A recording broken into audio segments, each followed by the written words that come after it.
tall, gangly thing? Hello and welcome everybody to High Roll Radio episode number 14. My name is Nick Gangly DePasquale. I'm your host, and today I'm joined by my lovely constant co-host, SPICYAPPIES. Take me to dinner first. Woo. Hello. Now, I will say. Oh, sorry. What? I was gonna say you let the bit die. You've been on a kick of doing the old. What was it? I don't even remember, dude. It's been too long. It's been too long since we've done this show. Spicy. What was it Nick Appies DePasquale? Was what I was saying or something? What was it? I don't even remember. Our listeners will know better than us. Yeah, I was gonna say I missed like the hello from Triforce Tactics. The days of old. They got me nostalgic. I know. The days of yore, yeah. The old days. Dude, Triforce Tactics was such a good podcast. It is interesting, I feel like, because when I watched Triforce Tactics, it was like very clear.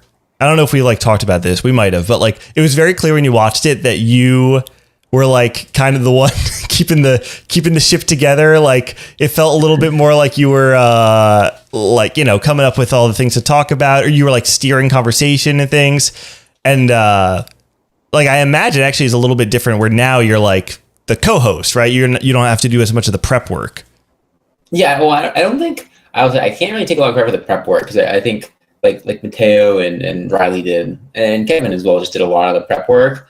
And I would choose some ideas out, but then I was definitely the one who like steered conversation, which I will say it is way more comfortable for me as like a human being to be in this situation than like the one having to steer conversation, because I'm socially awkward and I stream on Twitch and it's they're mutually they're a thing. I think one comes with the other. Maybe. Aren't we all though, right?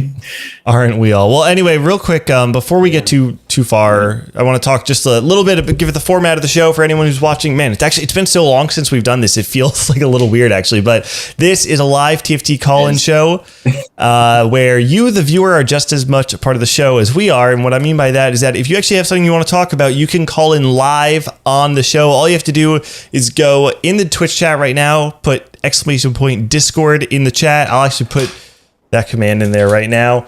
If you get that link, actually the Nightbot thing isn't working. I'll fix that in a second. When you get that link, you go into my personal Discord. On the left-hand side, you will see a Submit Takes channel. Go and put your hot take, your question, your discussion point. We moved away a couple episodes ago from like the whole hot takes into more of like discussion. If you guys just have something you want to talk about, bring it up, and then we'll talk all about it on the show with you. So make sure you go into the Submit Takes channel, give your take there, and then go into the waiting room, mute yourself, but don't deafen. And if we like your take, I will let you know, and then we will bring you onto the show when we are in that section.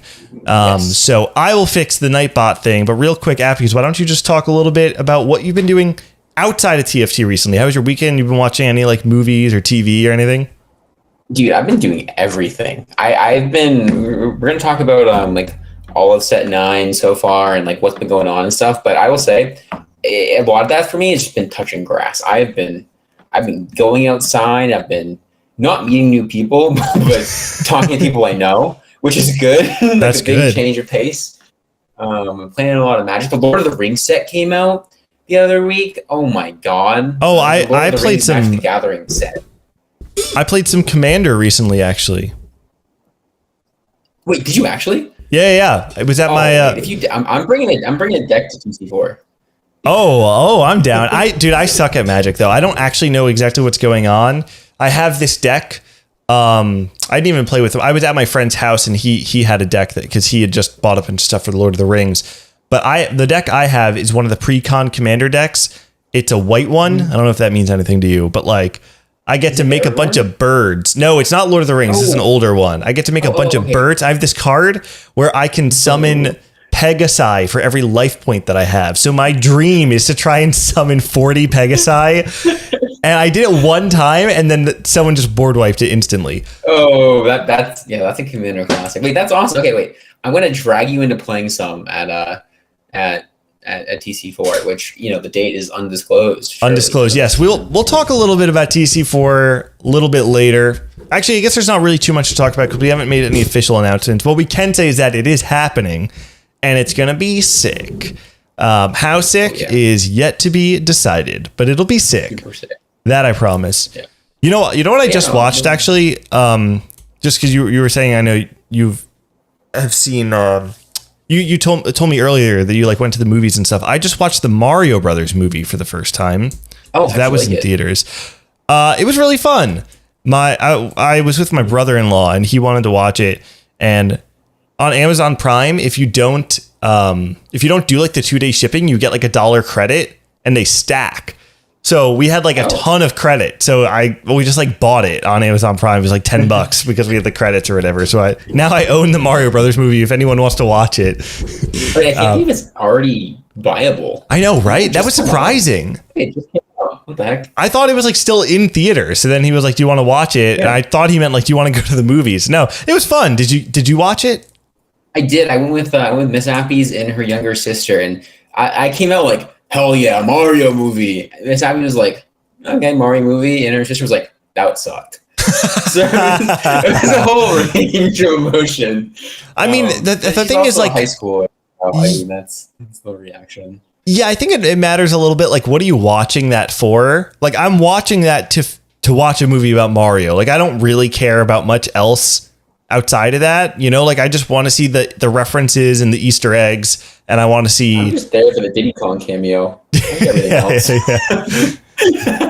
And it was like a star-studded cast, right? It was like every like big actor and actress doing all the voices of these Nintendo characters. Yeah. So it was pretty cool. No, I enjoyed that. I also saw the first Spider-Man, like the multiverse.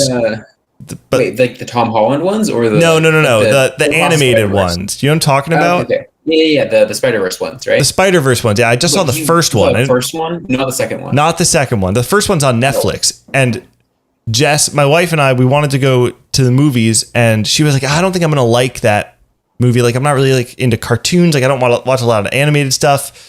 And so we didn't see it, but then someone's like, "You should watch the first one for free first one on Netflix." And we loved it. That movie was dope. The second one blows it out of the water too. Really? I swear, yeah, the first one's super good. The second one is like 10 times better. Okay. You gotta see it. It is so, I don't care about Spider-Man at all. And that was my favorite movie I've watched in the last 10 years. That movie is insane. Jeez, okay. Some high praise.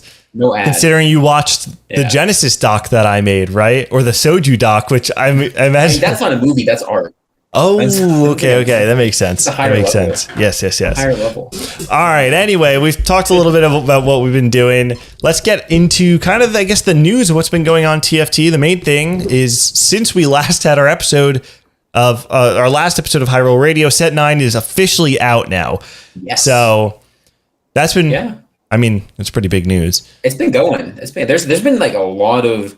I feel like it's been quite the roller coaster. We were talking about this before the podcast, but I thought it had been like 2 months the set came out, and it was like I don't know about that. And it's literally not even been a month. Hasn't even been. There's been so much happening though that it feels it's been so long since Set 9 came out. Well, we can start at the beginning, I guess, if you're cool with that. Yeah. Let's kind of just break it down, I guess, patch. I mean, we're only on the second patch, right? Because we had the long patch and multiple V patches. So yeah, let's start, I guess, with the first patch, which I'm just kind of going off memory, right? Which is like Piltover was really strong. Lots of Zeri. Yes. Bastion was kind of found out towards the end. For the most. What did you think? I felt like it was actually not that bad, to be honest. I think the consensus was that it was like the best first patch ever of a set, which I feel like we say that literally every set, like any point. I remember at Summit, everyone being like, holy crap, this is the best first patch known to man. Do we say it every time, though? Because remember Set 7's launch? At least the last 2 times. Okay, yeah. Okay. And the last 2 times, they've been getting a lot better at making set launches more balanced. Because it was only a 2-week PvE cycle, right? It wasn't a 3-week PvE cycle like Set 8.5, if I I think you're correct. That sounds right to me. Yeah. But basically, so it started out with the like the BoxBox Bootcamp was happening, and the meta for that entire thing was basically just, if you hit Piltover on 2-1, you win the game, you just play Zeri. If you don't Piltover on 2-1, you can still play Zeri, and it's okay.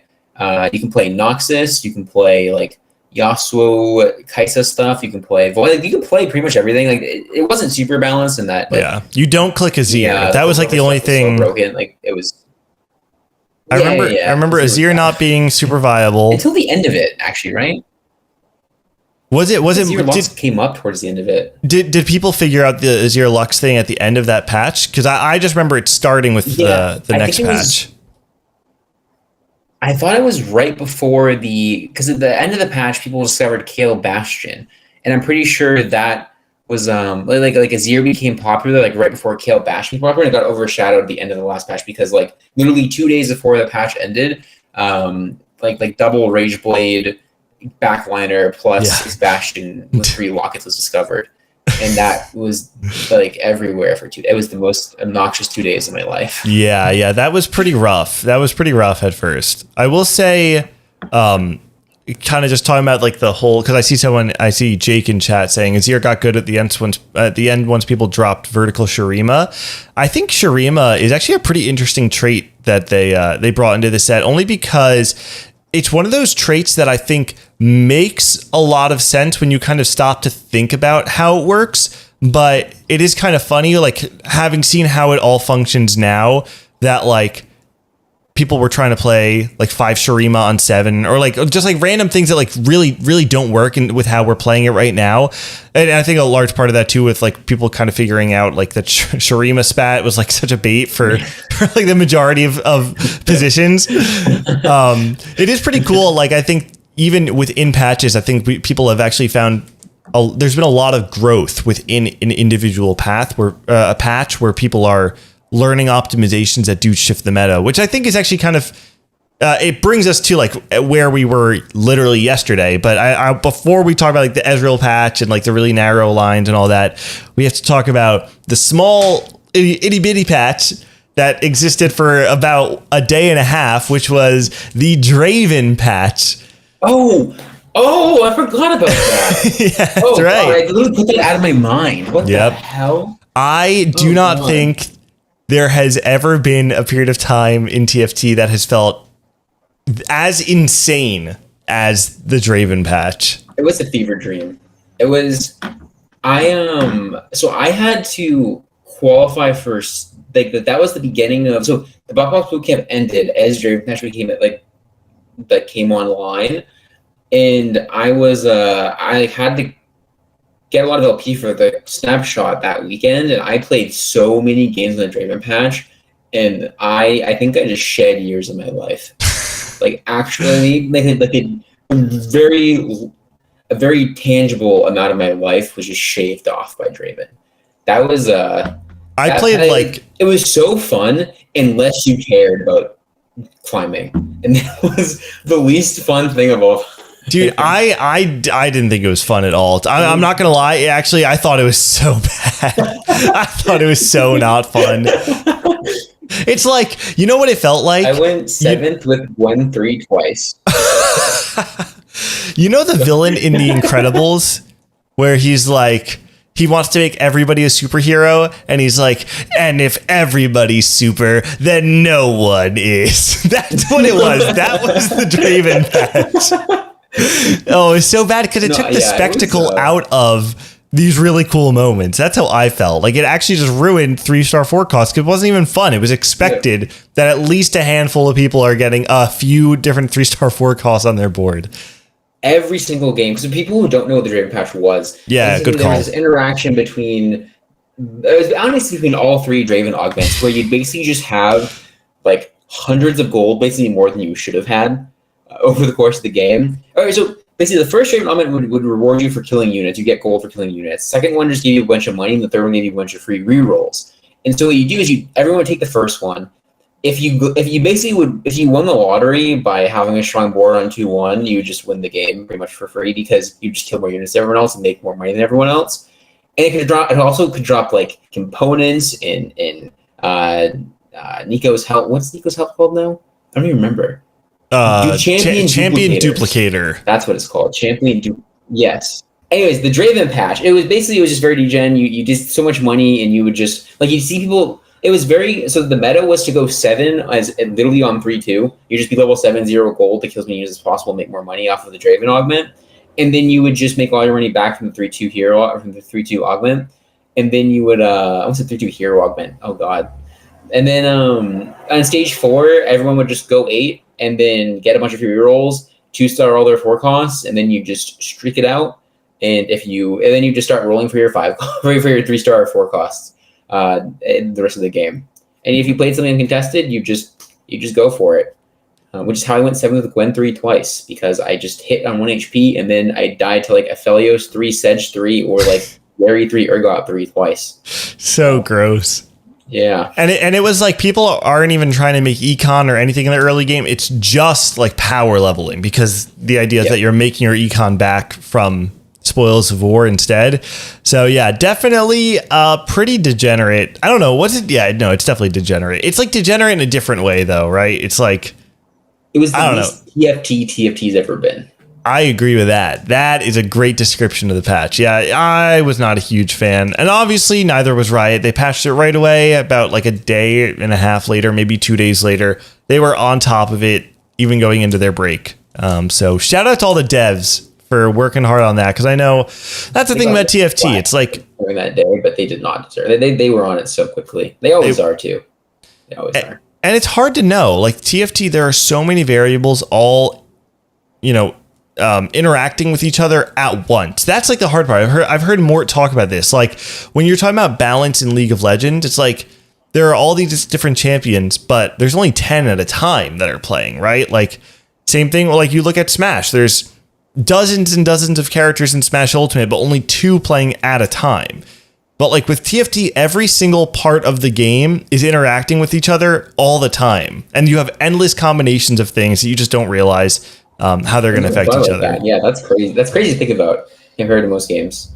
Yep. It is an impossible task. And you know what? The TFT dev team's not always going to get it right, but they definitely try hard to fix their mistakes as fast as possible. So shout out to them for fixing the Draven patch and bringing us to the Ezreal patch, which maybe wasn't maybe not the best patch, but let's break it down a little. Yeah, Nick and I, Mr. Tall and Gangly, and SPICYAPPIES were the first 2 Ez believers on the server. Mm-hmm. I played Ez all first patch. People were playing Ornn constantly by the end of the patch. I was Ez every game. Yeah, you got me onto it. I can't take credit for it, because I was not an Ezreal believer at first, and I saw Appies play like 2 games on it, and I was like, wait a second, this thing is broken. It was the 3-2 augment. It was weird that people didn't quite realize how strong the 3-2 augment was. It's so good. Yeah, they got nerfed, and it's still so good.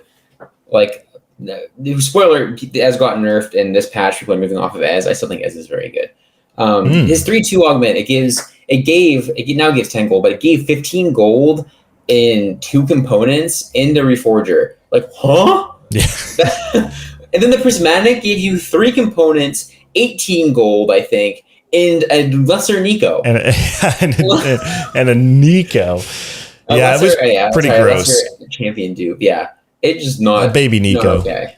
Yeah. Baby Nico, exactly. Yep.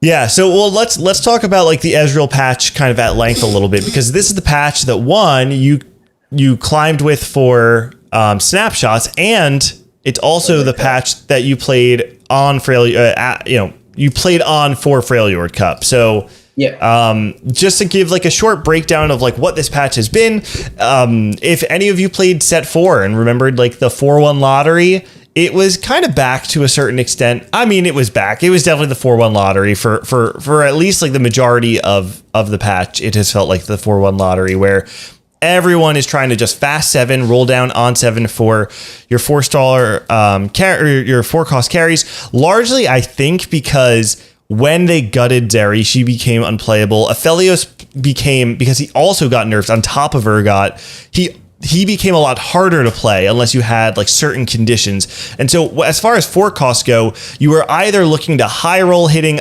infinite 4-cost playing Azir Lux, or you are looking to stabilize with a Yasuo and a Kai'Sa. And so everyone is blowing through all of their gold to race for that first 2-star Yasuo over first 2-star Kai'Sa, which made it a lot harder to play like a fast 8 style. So it became very narrow, and everyone's kind of contesting these Ionia lines.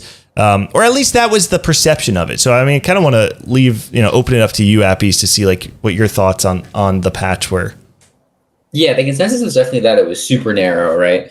Basically, like the running joke, I guess, is that like you can only play 2 comps. You can play Zero Lux, or you can play Kai'Sa Yasuo.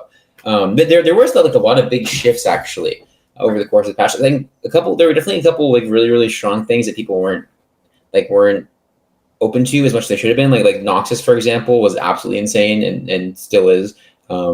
It was just very, very strong. There's like an Uction reroll running around by the end of the patch that was very good as well.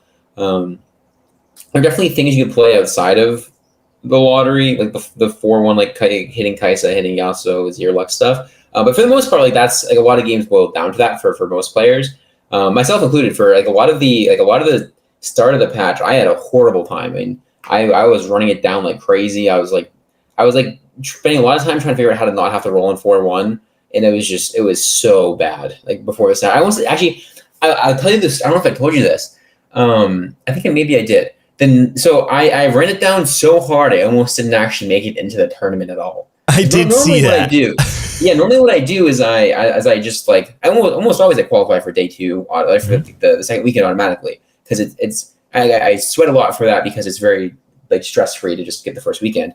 And so I was like, planning to do that for this too, obviously. And then I ran it down during Draven patch. I was like, holy crap, I'm so low. So I was like, okay, I need to get it back up so I can get to day 3. And then I just kept losing. I kept running it down as I was trying to figure out this meta. And it got to the point where the night before, I always stay up so that the patches are at 3 a.m. on Mondays. They're at 3 a.m. on Monday EST. That's when the snapshot. That's the snapshot for the tournaments are. And so it was Monday at like 1:30 in the morning. And I always stay up to watch to make sure. And I was like, holy crap. Because I was like over the threshold by a little bit. And I was like, holy crap, people are actually climbing right now. Because people never climb that way. Like it never changes right beforehand a lot. But it was going up a lot right beforehand. And so I was like, okay, I need to make sure I have time to play 2 games that I'm playing. So I dragged my ass out of bed at 1:30 after being up for like 15 hours that day. And I played 2 games. The first game I went 5th. And I fell out of the range. Oh my God, no way. I went 5th. I fell out of the range. And it was the saddest 5th because like literally the game hinged on I was playing hard for 4th the entire game. It was 1/4 and I was guaranteed in. This guy, I needed this guy to go 5th playing Zed, right? I had a ton of HP. It was top 5. I had enough HP to go 5th or go 4th like pretty much every time. This Zed guy was way weaker than this Kai'Sa player, but he had the best fight RNG I've ever seen in my entire life. The fight comes down to a Zed 3 killing. It was a Kai'Sa 2. The Kai'Sa guy I thought was going to die. The Kai'Sa had literally 1 HP left. The set had 1 HP, and it just killed the set with 1 HP left. Dude. And I was like, there is no way. So I went 5th, and I was like, holy shit. So it's like 2:15 now. I'm like, okay, I have to play 1 game. If I bought for this game, I don't get to play the first tournament of the set.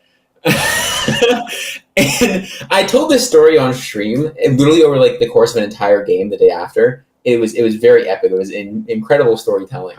Surely everyone will agree with that. But I did it. I went second. Playing like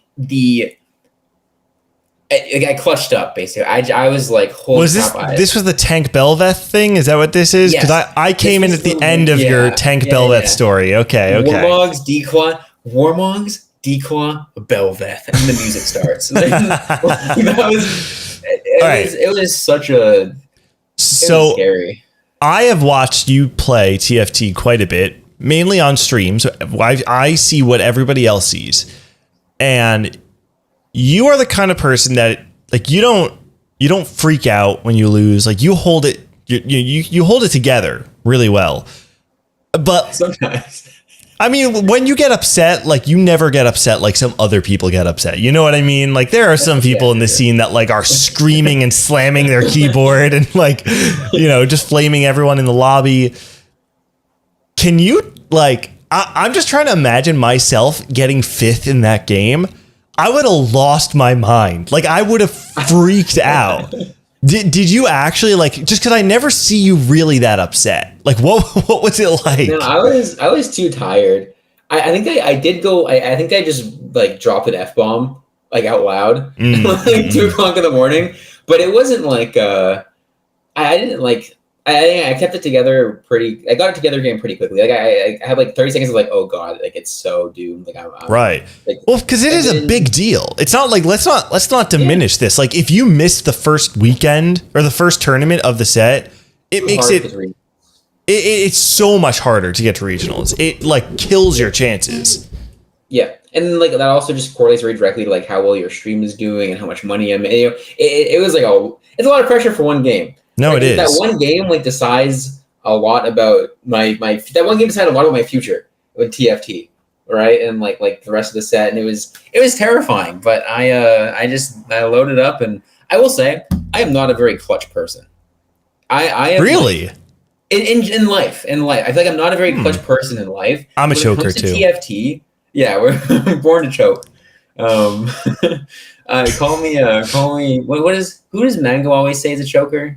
Mango always calls someone a choker. Maybe it's Ludwig, actually. Maybe, I don't know. Content for that. Anyways, but when it comes to TFT, for some reason, I just clutch up. I don't know why. I don't know what it is, but I fucking clutch up in TFT, which is weird because I'm not a clutch person. But so I went second. I was like, holy crap, I can go to bed and not feel like a waste of space. Oh man. Yeah, well, let's kind of follow this path then through. Wait, because was there something else is there anything else we want to talk about before we get into the actual Freljord Cup then? I don't think so, because Freljord Cup was where the meta really started to evolve as well. Yeah. Like, the patch felt very much the same until, well, I guess like leading up to Freljord Cup, I had like a meeting with Jim Ray, my coach from OPS, and Bryce Blum, Esports Law. We just had a little powwow, like a little meeting of the minds, and after coming out of that, I was like, oh, I'm actually okay now. I'm good to go. That was like 2 or 3 days before the tournament. That is so weird. Did I have Discord notifications off or? It's so weird. I don't remember. Actually, you know what? Sorry, this was all in my head. This was an ad. Oh, okay. It might have gotten lost in the mail. Yeah, it's all in the mail. It's the last time I ever give you any of my tech. Bryce was also so the big thing with Bryce and Frodam, the two like I think they're probably the two most well-known casters in North America at this point. Mm-hmm. They're not casting this set. They aren't co-streaming and competing. And so they both played, and they both ended up playing in weekend 1 of the Freljord Cup as well. So yeah, Bryce was like sweating. He was like really trying to get it done, and no spoilers, but he got it done. Yeah, it's the first time we've really seen Bryce compete in form, I should say, because he competed in set 7, but even then, like Bryce is always cramming to try and catch up. Yes. This was like the first. I haven't say it again. The time constraints are always the killer for him. Yeah, exactly. I haven't spoken with him this set, but like just even the amount of games he's played, I think he's played like, when I checked, it was like 130 around snapshot time, I think, which for Bryce is like a ton of games. Yeah. Like, and I know he said like it was kind of a perfect storm that allowed him to play and prep as much as he really wanted. But man, it felt good to see Bryce in form again. We haven't seen him really competing like this in set 3 when he was actually just like a competitor and not a caster. So it was pretty cool. It was pretty cool to, see Bryce in form, and the fact that he made it to the final weekend. Yeah. It's going to be a lot of fun. And I got to say, now that we're talking about Freljord Cup, I could say this, that I'm actually going to be on the broadcast for Freljord Cup this weekend. So and the best part is that I get to be on broadcast, and 2 of my very good friends, SPICYAPPIES and Bryce Blum, are going to be competing. It's going to be a lot of fun. to actually be able to talk about everyone. I will say the last time that I was on broadcast, you were in the tournament. 7? It was set 7. It was Jade Cup, my first time ever. You were in the tournament. And I did poorly. I think it was the worst tournament performance you've ever had in TFT, and I had to watch it firsthand. It was horrible. Oh man. Jade Cup, which one was Jade Cup? I remember whatever, it might have been Jade Cup where like, was it Jade Cup that was like because I had one tournament last set that was the hardest tournament I've ever played. It wasn't that. No. Because that was set 8. Sorry, yeah. Yeah. Set 7. Jade Cup was set 7. This was the patch that Rainplosion won playing Corki. If you remember that. Oh yeah, I do remember that patch. Yeah, I think you went like 60th or something out of 64.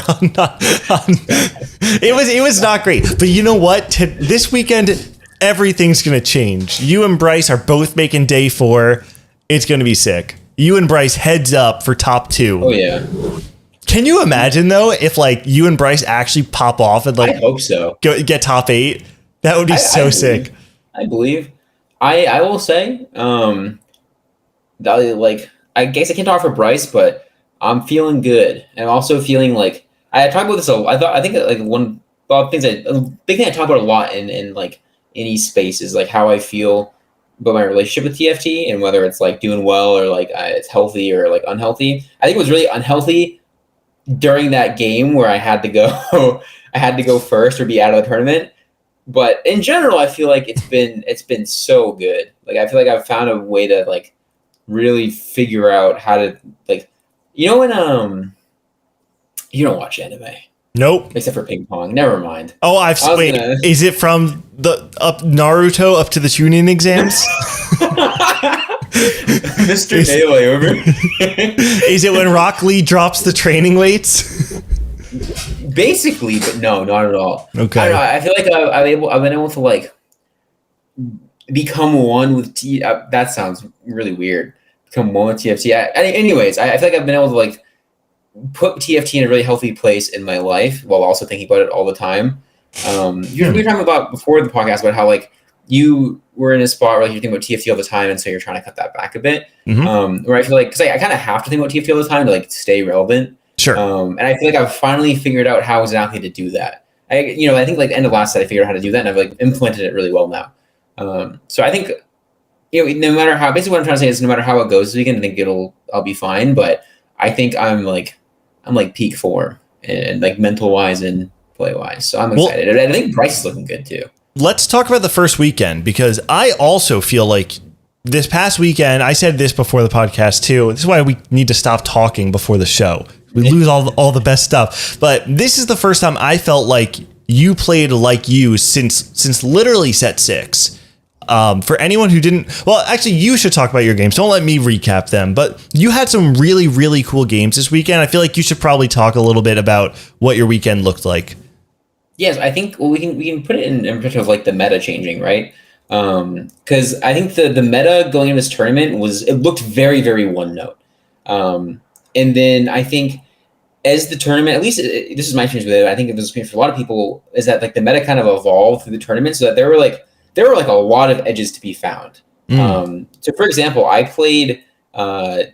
I think like Jim Ray gave me the stat. I played Gwen carry 10 games out of 12. Which nobody, like, people aren't playing Gwen like that, like on this patch. They really aren't playing towards Gwen. Yeah, they're like playing towards other stuff, and then and like I didn't even realize that till game 1 of the tournament. This was probably my favorite game of the tournament. And I, at least the first weekend, where I like played this, I was like in a spot where like I could have just slammed Ionia's spat, like hard forced Kaisa Yasuo, and like if I hit, I win. If I miss, I'm dead. And I bought 4, and then so I decided not to slam, and I waited, and then I played like some weird I got like a bunch of swords, which was really awkward, and I played like some Aphelios Gwen board. I high rolled a lot this game. I hit like a spat off. I hit like a tome off creeps, and I got like a fawn because I had a spat off carousel and off. But basically, I played a really weird board that worked out really well, and I won the game. And I was like, wait, this Gwen unit, like I can play her in a lot of different spots.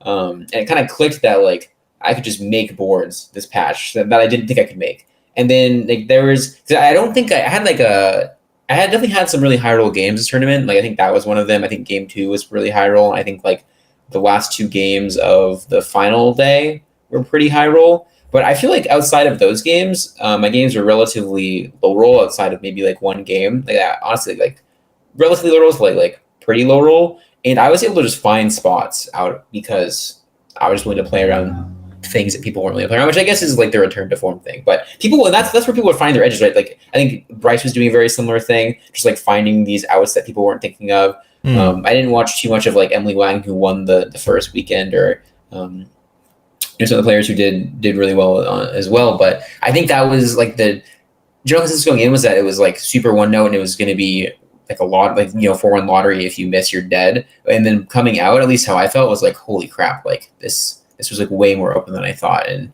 there were more lines than we all thought. So it was a cool tournament. Cool tournament. Honestly, the majority of what I watched was your POV, which I do think kind of skews. If someone only watches you kind of get like a sick perception of what's actually going on, because it's just not. It's not what everyone else is doing. But the thing I came out of watching the event with was, like you were saying, is that it's not like, let's not pretend that Yasuo and Kai'Sa weren't strong. Like they were very, very strong. And if you hit, you're gonna do well. But I love what you're saying, where it's like you were able to find edges that people weren't looking for. And I think that's like what makes you such a special player to a lot of people. And it's something that I think a lot of people really respect you for. And it sucks that it feels like we haven't really seen that from you in like the last couple sets. I mean, set 8, like I know you've talked a lot about it. I played pretty well set 8, I think. Yeah. You had a really hard tournament. And then you did have like a strong performance at the final cup. Yeah. So it's not like you haven't shown up at all, but it's been a while since I think I've been able to watch you, and it feels like, oh no, this is set 6 Appies. And I feel like even if forget what happens this upcoming weekend, like I think that you actually were able to capture that magic this past weekend, and it was really cool to see you back in form. And at the end of it, I'm looking at the stats right now. You tied for 7th on like the total AVP of the weekend. Nice. So it's like, it was a good weekend for you. So, and you know what? Shout out to Jukyu, who also tied for 7th, but did not make it to the final weekend. He lost one versus day 2 thing. Exactly. He lost the tiebreaker to Bryce to make it in. Right. So there is still a world where he gets it in. I told him, because I saw him last night, and I said someone's got to pay it forward. He gets it in. Oh, did I say that? Oh. Yeah, he said he gets it in.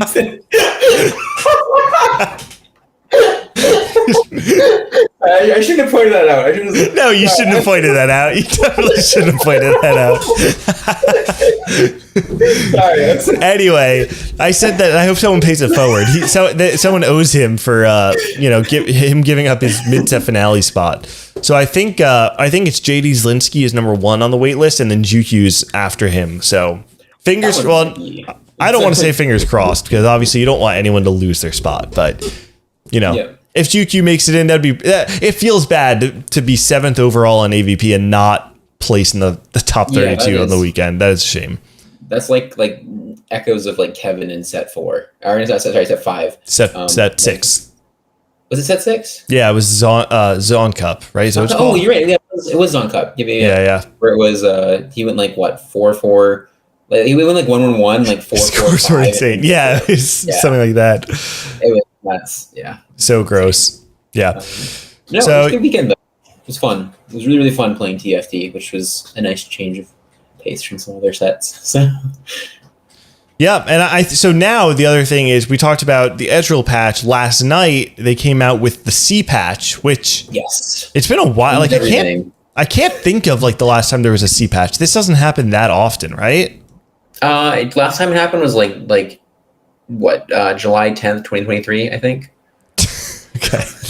It's been a long time since it's happened for sure. It's probably like some set 7 bullshit or something.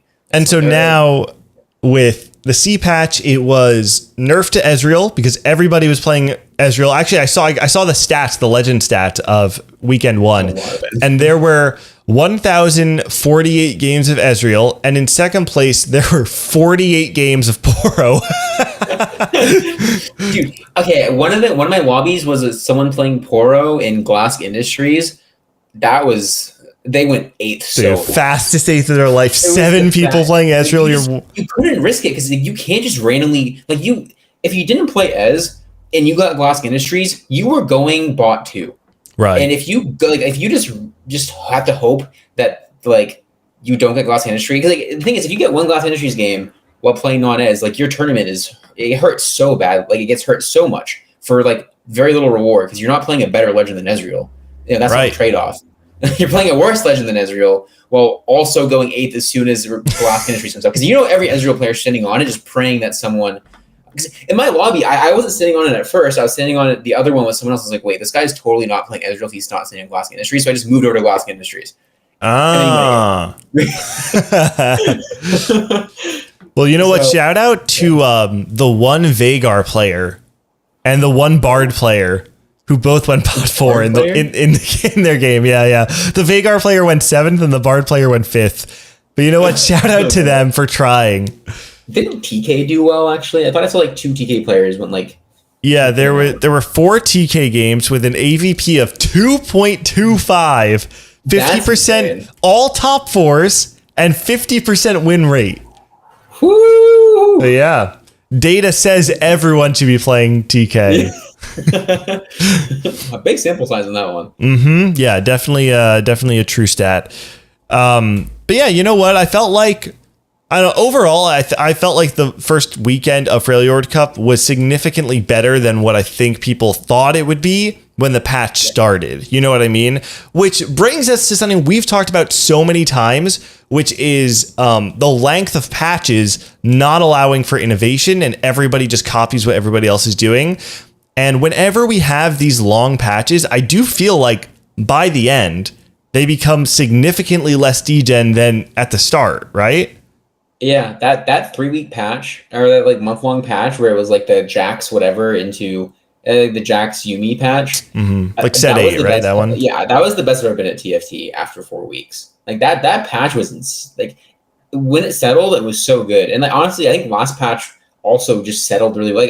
The thing that the C patch, I think a lot of players we'll get into this, but a lot of players are a little upset about it because they've been prepping so hard for these tournaments, being told that there was going to be no patch.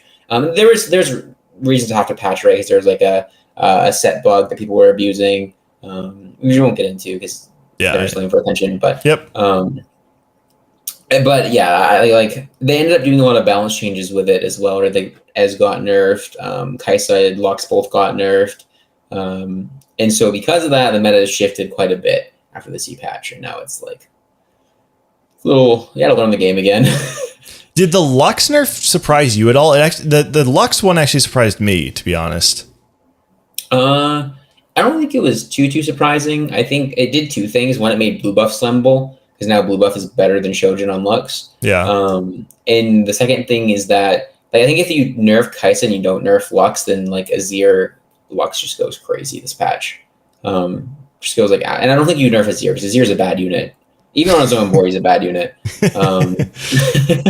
Maybe you nerf Jarvan or something instead, but I think Lux was not a terrible idea nerf. Because also 6 Sork stuff is going to start getting played a lot now that it's a 3-cost reroll meta. Spoiler alert, that changed to a 3-cost reroll, 2 and 3-cost reroll meta. So now they'll cause getting rerolled a lot. And if Lux was really really good in that, then it just I can see it being way too much. So. They haven't said what they're doing next patch yet, right? We don't know exactly what the shape of next patch would look like. I think Mort dropped a couple patch notes actually. I know the training dummy is getting 50 AD, so that when it rolls Deadeye spat off of Wandering Trainer or whatever it's called, that prismatic augment, it can now actually proc Deadeye. It autos. It autos. Or no, it doesn't auto. It does the Deadeye? Well, the Deadeye proc is an auto, right? Isn't it? Or no? Technically, it's an auto. Yeah. But it's not. It's an auto, but it's an auto. Wait, does Deadeye proc Runaan's? Yes. Huh. It procs Rageblade as well. But 95% sure it procs both. Interesting. I didn't know that. Yeah. Wait, that's kind of sick. I have not taken Wandering Trainer. I'm too afraid. Have you taken it?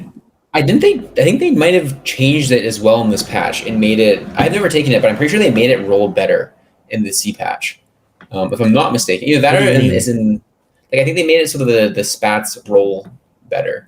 Either that or it's in the next patch. I swear I've seen some kind of like they'll synergize with each other a little bit better. Is that what you mean? Yeah, I did see Dish Soap roll Bastion Void Sork spat on one today, which I mean I don't know how that would happen if it wasn't a little gross. What on earth? That's so unfair. It's like 3 fawns. Yeah, right. No, it was. I think they changed that. There might be something that's next patch, and it was just like a high roll moment. But yeah, maybe.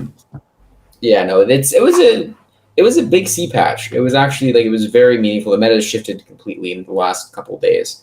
I'm not completely. You're still seeing like Lux's ear and like Yasuo Kaisa, but you're seeing a lot more like Zed reroll, Jinx reroll, Akshan reroll, Callista reroll, Vel'Koz rerolls everywhere as well. There's just a lot of contested rerolls. Noxus as well, obviously. I mean, it's one of those things where it's like once you have one three cost reroller in the lobby, then it's easier to hit for every other 3 cost reroller in the lobby, right? So it's one of those things where like it can be because the units are strong or the comps are strong, but it also can it's kind of driven more by players, I think. Like I don't think that 3 costs being strong in the meta necessarily means that 4 costs are weaker, but if there are 3 people rerolling 3 costs and like Vel'Koz is being rerolled, Akshan's being rerolled, Darius is being rerolled, Katarina's being rerolled, like it makes sense. Like the EV of playing 3 costs goes up as long as you're not contested, right? So it's like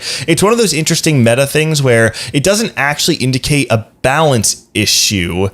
I don't think it indicates more like player preference. You know what I don't know if I'm saying this right, but you know what I'm trying to get at? Argue that with the Draven thing too, right? Where like Draven technically wasn't, it was a balance issue, but only when everyone takes it. Yes. Right? Yes. It's a weird similar situation. I think the big problem with this patch is just how contested these lines. Like I have never seen more people say like me something / mute. Or like / deafen, and then like they get like people are contesting each other like crazy. It is hard to play comps right now, and to be very vigilant about what people can play. Do you ever wonder if I don't want to go into like the whole stats rabbit hole, but like they have like the fact that stats exist have to play a major role in people just choosing the same thing, right? Like like like the Draven patch, you're right. Like it's something that's not really talked about, but the only reason Draven was so good was because literally everybody was doing it. If there was only one Draven player, it wouldn't have worked.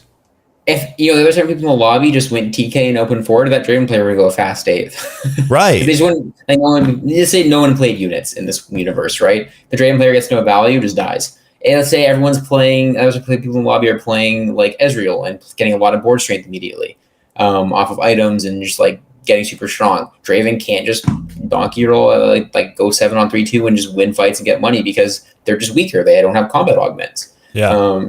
Because everyone's playing Draven, it became this thing where like everyone was just, and I don't even like a lot of the argument is that like they needed to play, like it made the 4 costs a lot easier to hit, which is true. But I don't think that's the big thing. It was just that like, it was just that because people all were trying to play the game the exact same way, whoever high rolled on 2-1 and had a stronger board just won out. And people didn't want to miss out on that, right? They didn't want some like FOMO of oh man, I should have played Draven this game. Yeah. So it was weird. Yeah, there's a lot to be talked about. I feel like when it comes to stats and stuff, we actually do have a caller. So I'm gonna go ahead and bring them in. They've been waiting in the waiting room for a little bit. Discord does this thing now where if you're streaming it, because of the way they changed the Discord names, you can't actually see the full names of people. Do you know what I'm talking about? If you have streamer mode on. So I'm pretty sure I know who this is though. I'm gonna bring them on now. And I'm pretty sure that this is Mr. Incredible, right? Is that if I remember the profile picture? Correct. Nice. All right. Well, Mr. Incredible, thanks for joining us. Where are you calling in from? What do you want to talk about? All right, calling in from Florida. everyone's favorite state. And happiest place on earth. I mean, you've been talking about it for the last 10 minutes or so, but basically, we've seen it, like Appy said, a pretty big meta shift in the last 24 hours. Obviously, Ramblin had tweeted something along the lines of he didn't like the tournament meta over the first weekend, and then we see Milk tweet 12 hours ago or something, that all of the stats on the forecasts are below 4.5, and that all of the reroll units are doing well. So I was just wondering, mostly for Appies, but obviously Gangly, you can chime in. What is your ideal tournament meta? Like, what do you want to see being played most? Do you like leaning into the higher cost units? Do you like when all these reroll lines are playable? I think I'm the kind of player where, like, the situation I do best in is when everything is viable, right? Like 3 costs rerolling, 4 costs. Like I think early set 6 was a big example where like there were so many playable lines and like nothing was super out of line, and there were like a lot of ways to go. Like I think if I had to, because it's never gonna be like that, right? And the game's never gonna be balanced enough for like everything is playable at once. Yeah. I think I definitely prefer. It's something weird, but I prefer like higher cost metas, but not like 4-1 donkey rolling metas, like stuff where like you can roll instead if you have to, but you can also like go 8, right? Level 8 metas where you can like there's like more room for aggression on like 3-2 and like as well on 4-1 you can kind of push advantages if you want to, but also like people are just going 8. I think that's my favorite kind of meta. Like the 3 cost, like everyone rerolling meta is just I reroll a lot because I just play weird shit sometimes, but I don't love it when you have to reroll stuff because you just like you're forced to hit, like you have like once you commit to rerolling, like you have to hit that one thing or you don't do well. Where like when you're going 7, you're going 8, you can hit you just have to open to like a lot of different things at once, and then just like there's like less you have to hit of one specific thing. So you get to stay open for longer, but. Yeah, I feel like it's hard to kind of disagree with like the general idea of when everything is viable, then it's the best. I do feel like I'm trying to think of an exact example. The things that come to mind, I feel like are often in set 4. Because set 4 was kind of an interesting spot where there was a period of time where it was literally just 4-1 lottery, right? But then they changed the odds, and I remember distinctly there was this period of time where Soju in like set 3, set 4 was still kind of like, I don't want to say the pioneer of like the fast 8, but he was kind of like the figurehead of like the fast 8 and company, where it's like just go 8 and play all the broken units, right? But at the same time in set 4, I remember Robin, who was also very successful in competitive back in set 4, was like 0 gold level 7 every game. And that's pretty cool because I mean, I talked about this a million times. I think everybody knows, but like, I really love when players are able to express individual play styles and still find success in their own ways. Like, I don't think that every single player needs to be, I want to play 8 and I want to hold a bunch of different units and play the craziest lines. I think that there is like a certain level of like entertainment value even in just like knowing that Robin is like building out a game plan, and come 4-1, he's gonna act on it, and then then you kind of know exactly where the game is from there. Versus someone like Appies that's like, oh, we're just gonna go on this little journey together, and wherever we end up, we end up. Like, I think that there's like a certain level of entertainment in both of those things. And I think, like Appy's saying, like, oh, this is a very roundabout way of saying, like, I agree with what Appy's saying, that it's when everything is viable. But I think like contextually, like, it's not, to me, not just about like having enough comps to play. To me, I feel like the real value in tournaments is when the meta is wide enough that individual players can find success playing very differently than each other. Because that's like the magic of TFT, that like people always say, like, it doesn't really matter if you're right or wrong as long as you can justify your reasoning for something. That's what makes TFT feel so like approachable and accessible to people, because you can kind of find yourself in our gigantic pool of top players, like the one that you want to be, like the one that you feel like you want to emulate in some way.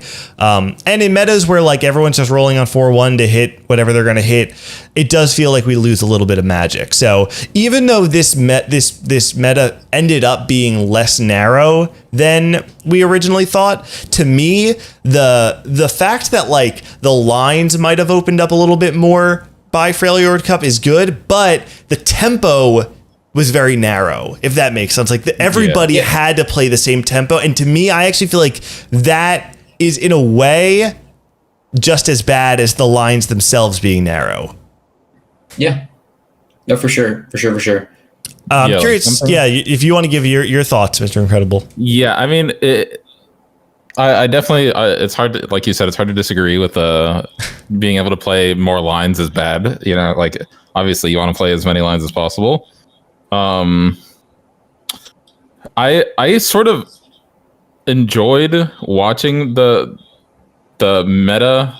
I didn't love the 4-1 roll to 0 every game, but I did like Appies was playing Gwen a lot, like you said. The Auction line was definitely playable and underplayed pre-patch, and obviously is going to be played a lot more now that the other 3 costs are going to be really contested. So I would have liked to see maybe just a slight nerf to maybe the Ionia line, and just see how that plays out. But yeah, I don't know how I'm going to feel about it until I really see it play out this weekend. But I have a feeling that we're going to see a lot of players just like Happy's was saying, just typing, I don't know, Zed deafen like immediately. Yeah. So we see Zed specifically a lot. Yeah. So if it devolves to that, it might be just as painful to watch your favorite streamer miss as it was on 4-1 instead of on 3-2 now. Like, I don't know. Yeah. But yeah, for sure. I would like to see set 6 was my first set, so I'm sort of spoiled in that I came in at a good time, and it hasn't. I think it's quite lived up to it, but I have been enjoying set 9 a lot, and I think that they're definitely taking steps in the right direction, especially with the legends and the portals, how they're adjusting portals in this upcoming patch seems really nice. So I'm excited to see what happens, but yeah, I'm a little nervous for this upcoming weekend. Yeah, I think so too. I think it's going to be tough. And it's hard because, like we were saying before, it's like once people start all just kind of handshaking that everyone's just going to play a 3 cost, it's really hard to break out of that, I think, right? Like, I'm trying to think, like, actually in my head, it's kind of hard to picture exactly what that means. Like, does that actually make it worse for a player who is playing 4 cost? Doesn't that actually mean that people could just fast 8 again? I think. Yeah, go ahead. That's what I was gonna say. The thing is that 3 cost metas are almost like the most toxic to be centralizing because they're strong mid games and late games. Because like if you go for a level 8 or like a level 7 roll down and you don't 2-star your 4 cost, the 2-star auction is destroying you. The 2-star Darius is destroying you. These 2-star 3 costs, they kind of like 3-2. Like you can't play for like playing for like a fast 7 is super risky because you have to hit everything. Otherwise, they're going to be stronger than you still. And then they're stronger than you again once they hit their 3-star units, which, 3 cost metas can definitely be very, like, the aggression involved with them can be very, very rough. I think I will say people have been taking like a little bit more conservative approach, though, to the 3 cost rerolling this patch, where like they're often just like sacking till 4-1 and like rolling on 7 for their 2-star 3 costs instead of like looking for them on early stage 3. So there's a little bit of edge to be found there probably. And like it hasn't gone full blown like aggro degen mode yet. But I don't know. I have also seen some people playing Acel this patch, so we'll see. I don't know how much of that is going to translate in tournament. It was not very successful on the first weekend of Freljord, so we'll see. But I know, I know Kiyun has been spamming that on ladder, so I don't know. I don't know how many fast 9s we're actually going to see on the second weekend of the Freljord Cup. I'm actually going to try TK because of the stats for a bit. Oh yeah, a couple days. I'm going to actually give it a go. Oh, I'm down. All right, Mr. Incredible. I think we're going to move on to the next caller because we've got one more Appies. But if you want to, is there anything you want to shout out before you go?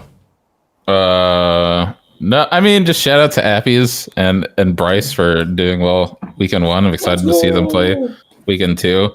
Bryce, if you didn't watch Bryce's run, it was getting really nerve wracking going into the last games. See, when he needed to go, he needed to go 6-7. Or 6, he was at 25 points going into the last 2 games. Need to be at 28. Right, to get through. Well, technically 29 is normally like the very safe spot, and 28 is a sometimes spot.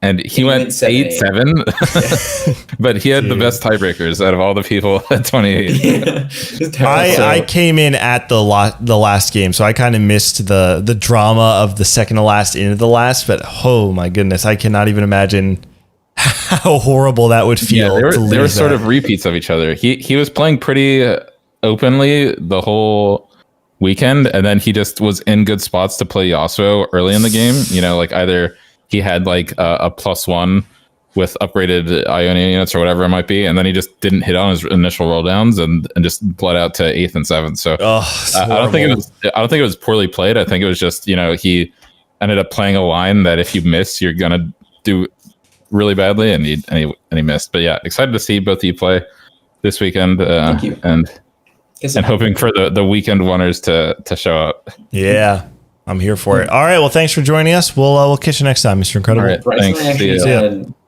We had exact opposite last games. He went 8-7. I went 1-2. Oh, nice. I was in a bad spot, but yeah. Dude, what if that happens this weekend? You guys have like complete opposite scores.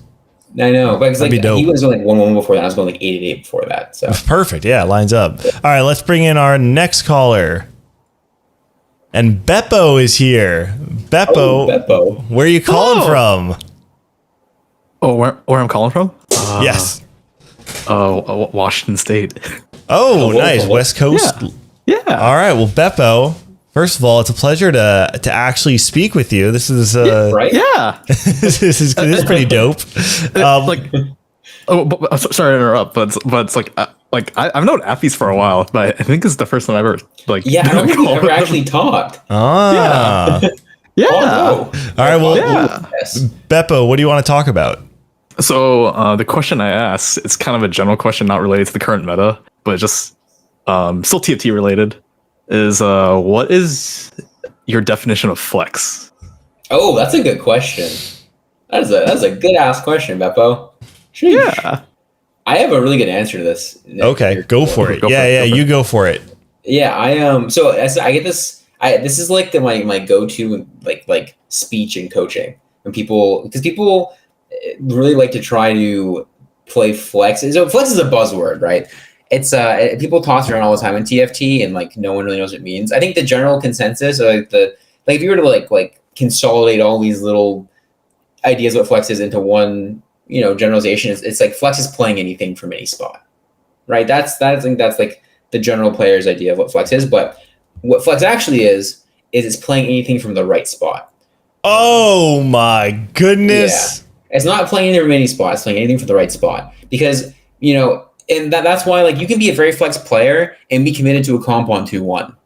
You don't have to like leave yourself open. You lose because obviously like with direction you gain tempo and like with breadth of comps you can play, like you lose tempo, right? Because you're not selling items, you're buying more you're buying more units from your shop, etc. So yeah, I think like flexibility is being able to play anything, but being able to play anything, like being able to recognize the right spot for anything, really is what it is. That's my opinion. I don't know that I have like a super good answer. I do have this theory about flex, and maybe I'll be able to kind of build out a definition of it afterwards. That I have this theory that flex the way people want it to be is just not viable anymore. I think that it used to be, but so many times when people think of flex, I feel like the conversation always comes back to the same thing, which is back in set 4, Mismatched Socks was the most flexible player in the world. He could play anything, front line, back line, any items, didn't matter. I honestly think that the reason that was the case, that Socks could top 4 consistently playing random boards with random items, was actually that the player gap, like the gap in player skill in set 4 was so much larger than it is today. that I actually think, like, if you remember back then, like, it was actually pretty easy to not go 8th in any like given ladder game, because you are guaranteed to have 1 or 2 people who are just super confused, who have no idea what's going on. They get like really dizzy, and because we don't have stats or like comp lists the same way that we had it today, they just like get dizzy, they fizzle out, and they go 8th. Like the average skill of any given lobby was much lower because there was a higher chance that somebody would just flame out. So I think of like, if you had to rank, all right, hold on. I'm going to try and do this, and I hope it makes sense, and maybe someone can kind of translate. But like, let's say that in order to top 4, on average, your board out of 100 needs to score a 75 or a 50. We'll use 50. Literally, it has to score a 50. And if you can make a board strong enough that on average is a 50 out of 100, you will top 4. I think that nowadays, if it used to be 50 back in set 4, that number has gone up drastically. And those boards that Sox would have made that are like 55 or 59 now are going to bot for in today's ladder, because the average player skill is better, and the average like power level of a comp that is going to top 4 is going to go up. I don't know how people feel about that. That's my hot take about playing flex, and that's why I think it's never going to exist the way that it used to. I genuinely think it will never exist the way that it did in set 4. Is it because of is it because of, like, as you said, like the stats, or is it like augments, or a combination of all of that? I think it's a combination of stats for sure, because like when I started playing TFT, like trying to play in set 2, and I was literally just like a random silver player, and I looked up some stuff on TFT. I watched a couple of Scara VODs, and like instantly I was able to climb, because and I hit masters very, very easily in set 2, not because I'm like some savant of TFT. It's because like people sucked at the game. Like if you knew any amount of knowledge of the game, it was very, very easy to climb, and with every set more people know what they're doing. And so to me, I just feel like with the addition of stats, it's so much more accessible to get the information that's needed to build a strong board. And like same thing with augments. It's like there's so many different things going on in TFT, and TFT at some level, like you can just knowledge check your board, your opponents. Like if you know more about the game than the other people in your lobbies, you are on average going to perform better, because you know more spots, you know more lines, and you know more outs. But nowadays, I really do think that that's just harder to do, which to me makes it feel like flex play is just never going to exist in the same way. Yeah, I see. I think it's also just like on top of like people having stats now, people are also just better at the game. Like TFT has come into its own a lot more as like a competitive experience, and people are, like the average. I think the average challenger player now would probably win, as many tournaments as they'd probably be the best player in any tournament. 4 sets ago, it's set 4. Take any challenger player, and I think they'd almost certainly be the best player in the tournament from today. I think players have gotten a lot better. Yeah, I think players have gotten a ton better. Like the average player in TFT is much better now, because again, it's gotten bigger. Like it's become a much more robust scene in terms of skill level, really at the top. So, yeah. We're gonna wrap up after this call, okay. But we actually had someone want to call in and discuss it with us, and then Beppo let me bring in Blind now, because Blind wants to talk about it. But Beppo, I'm going to throw it back to you first, because this is your take. So I'm curious to hear your thoughts on this. Oh yeah, so this question came up because I remember when Kerm was a guest on the Don't Talk If You Don't Know podcast, and Kerm and Bryce were arguing back and forth about like what's the definition of flex. Kerm had the definition of just being open to many comps. So if like, let's say there's 20 available comps in the meta, all 20 comps, you're pretty flexible. Whereas Bryce would argue, like similar to the Sox version of playing flex, where it's like you're being able to play whatever at any given time. So I remember Sox playing like oh god, I forgot the trait, but it was like Jin plus like whatever the trait Urgot had at the time. Similar to that. In what set? What set? Set 6. Oh, Chemtech. It was a Chemtech. Yeah, Yeah, he was playing a Chemtech Emblem Chemtech, Jin. yes. Yeah, he was playing a Chemtech Emblem Jin, and that's a definition of playing like flexible. Like you hit a Jin 2, Right, you have a Chemtech right. Emblem. Yeah. Whereas with Kurum is saying like, even if you commit to a comp on 2-1, the fact that you were open to any comp before you loaded in makes you flexible. Which, to be honest, though, isn't that just like a product of set 7 and set 8? Like, yes. Oh yeah. Yes, Yeah. I think like it's a combination of both. Where I think so. What I said, right, where it's playing anything from the right spot. I don't mean play any comp from the right spot. I mean play anything from the right spot. Right? You can play Chemtech Spat Jin if it's the right spot for Chemtech Spat Jin. You can play, the fucking, what was the Gnar? Chemtech Blue Buff BT Gnar if it's the right spot for Chemtech Blue Buff BT Gnar, right?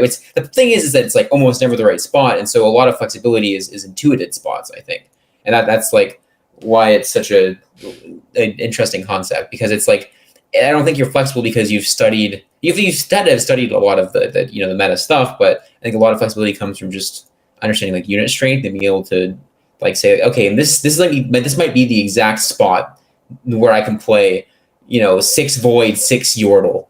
Maybe it is, or maybe it wasn't. Who knows? But you gotta go for it. So this is the spot to play Assassin Callista. Shout out to Pokygama in the chat right now. Yeah. Exactly. One too many Assassin Callistas on his board in set 5. Anyway, Blind, I know you wanted to hop in here. Welcome to the show. What do you want to say? Hey, thanks so much for bringing me on board. I actually wanted to ask a question earlier about what do you guys think about statistics and how they're limiting the stat APIs, but I think this actually ties in really nicely to the current conversation that's been going on. I'm actually willing to offer up the discussion point that I think this is the set where Flex is actually going to have a greater level in terms of probably close to what we see in tournament play. I think now when you take a account with Legends, and everyone's pretty used to augments right now. I think there's this narrative of oh, let's just force whatever's strongest. But without the data, it's hard to really know what's strongest or not. And we're entered in these scenarios where I think what we saw with Draven, Ezreal, it is going to repeat infinitum, right? But I think what the interesting part is as we get close towards what ideal balance could be, I think really finding your edge and figuring out what the counterplay is towards that, really does create a new scenario of what does Flex actually mean for this given set? Because you're right, it's getting more competitive, it's getting harder, and now I feel everybody's so, I don't want to say the word spoiled, but everyone's so used to having stats and being current on what's cutting edge. Now we're entering a point where it's Riot's taking that away. So let's see what everyone's up to their own devices. And just wanted to hear your thoughts on that, because we have Appies, the Nartri god of innovation, right? And I think that playstyle of really finding your edge and just playing whatever the game's really trying to give you, I think that's really going to go to a new level for this set. Is this the renaissance of Flex? I think so. Genuinely, I do think so. It's not a me. Yeah, that is the title of this podcast. The Renaissance of Flex. The Renaissance of Flex because of Whoa. It's a moneymaker right there. Okay. Yep. It's a really good question. For anyone who doesn't know, I think, is it starting next patch at some point this month? I know they're 20th, going right? The 20th. They're going to be limiting stats websites, not allowing them to show augment data, augment stats or legend stats. So this is going to be a gigantic shift in the scene. And I would love to be able to say that it's 100% going to bring back flex play. I honestly, a part of me wonders if it's going to turn into just now whatever someone sees Soju or Dish Soap or Setsuko do on stream, they're just going to do that and just assume that's the strongest. But then you have before though, right? Yeah, I guess it was. Whenever Soju discovered anything, people would be slamming it on ladder. So yeah, so I guess that is exactly how it would have been back in the day. Even set 3, 4, 5, right? It would have been a lot of people just copying Soju. So maybe I'm not exactly sure. I don't know that I necessarily have a super strong opinion on it. Do you, Appies? No, Beppo, do you?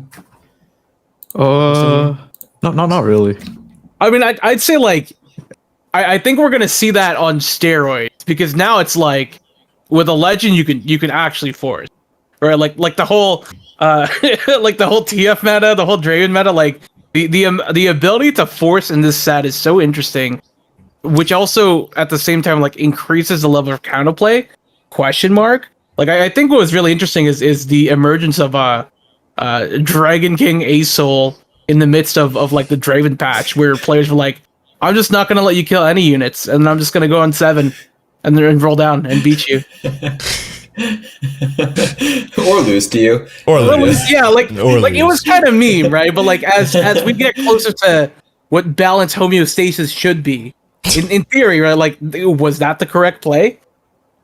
I think a lot of this exactly, Legends definitely you play a similar way every game. I think a lot of the issues with them so far, like a lot of the metas that have been centralized around them, have just been due to augment or to like imbalance in the Legends. I think if they manage to like actually get all the Legends on like pretty much the same wavelength, the same level of power, I think we'll see a lot of like Legends will finally be able to be just like, pick the thing that matches your play style, which will be really, really interesting.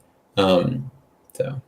Yeah, do you I remember before the set started, everyone was saying like, oh, at the top level, everyone's gonna play Poro. No one's gonna play a legend outside Poro because in theory, all of the legend augments are going to be weaker than every other augment that's like not offered through legends. Do you think that by the end of the set we'll actually get to a state where Poro is optimal to play? Or let me rephrase. Do you think it should be that way?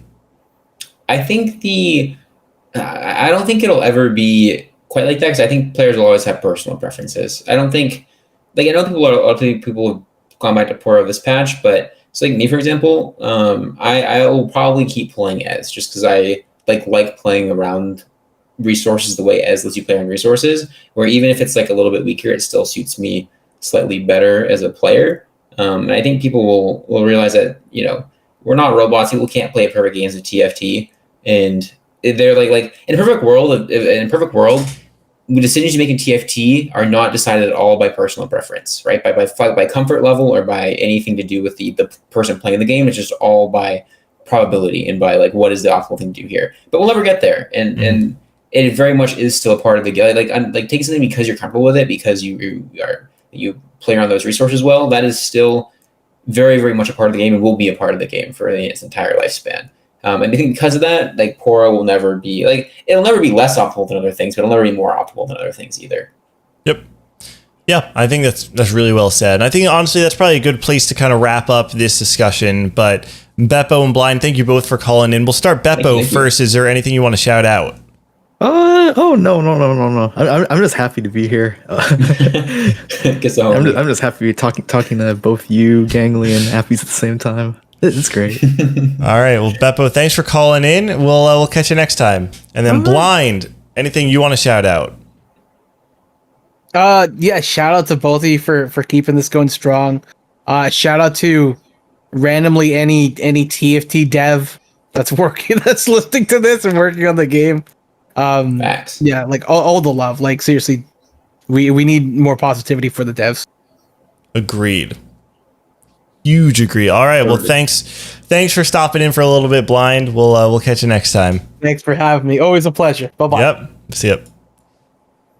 All right. Well, I think that is a good place to sign off for the day. I know we were actually trying to get out a little bit early, and then we ended up going a little bit later anyway. So sorry about that, Silly.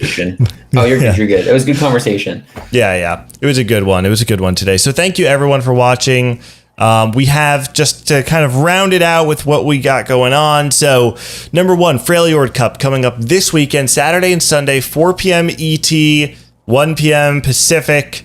Yes. But I believe it's the same time for both Saturday and Sunday. So you can catch me on the broadcast. You can catch Appies on the broadcast and on his personal stream. So make sure everybody needs to go support Appies. Twitch.tv/SPICYAPPIES. I forgot your tag for a second. Go watch Nick be a host because it's going to be baller. That's right. Yeah, you have his stream on, and then in between games, you can come check me out. I won't be on any of the actual games. I'm just there to kind of chit chat in between. He's like the glue, keeping everyone together. That's right. That's right. I'm just there kind of sipping my tea and just kind of gossiping about all the players in between. So it's perfect. I'm just telling secrets. All that to say, so other things. Sorry, real quick. I also wanted to say, Don't Talk If You Don't Know also comes back this week. I believe it's on Thursday, but I don't want to say it. I've already said it, but let me find out exactly what day it is while I'm vamping. First episode of Don't Talk If You Don't Know comes back July 13th. That's Thursday at 6 p.m. PT, 9 p.m. ET. You'll be able to see my power rankings. I'm not going to give the whole list, but I will say I have a spicy pick that I think not many people are going to agree with. But there is a certain tri-state player who is relatively new, relatively new in the last 2 sets, who I have top 10 that I think not everyone's gonna have. So, do you? Wait, you could say if you think you know who it is. No, I won't spoil it. I'll just say it. I'm just gonna spoil it. I put Bosso number 8. Oh, okay, never mind. That was not what I thought. Never mind. Blind says it's Bryce. No, I put Bosso number 8 on my ballot. Or no, I put him 8. So I am very, very interested to see what the reception is, because I would be surprised if many people put Bosso top 10. But you know what? I believe in Tri-State. I think he's gonna pop off. So we'll see. We'll see what happens. Anyway, Freljord Cup happens this weekend. Don't Talk If You Don't Know happens on Thursday. Everyone make sure to check all of those things out. Appies, anything you want to shout out or plug before we go? Your TikTok. Where can they find you? On TikTok. You can find me at Gangly TFT on TikTok. I have been making some TikTok content the last month. That's it? You don't have anything else to plug? Let's go more. All right. Yeah. All right. The only thing I do want to shout out, or I guess plug before we go, is everybody make sure to keep your eyes open on my Discord. We are going to be announcing TC4 hopefully in the next week. Really, fingers crossed in the next week. And on top of that, not just TC4, we have some other stuff going on that I can't actually announce yet. But as soon as we can, I promise we're gonna put it out there. And we have some really, really cool things in the works. So definitely make sure you join my Discord if you don't already. You can find it in chat right now, !Discord, or if you're watching on the podcast, I'll have a link in the description. So make sure you guys check all that stuff out. And I think that's about it. Thank you, everybody, for watching episode 14 of High Roll Radio. This has been Nick Gangly DePasquale and Nick Spicy Appies DePasquale. And we will catch you guys next time. See you later.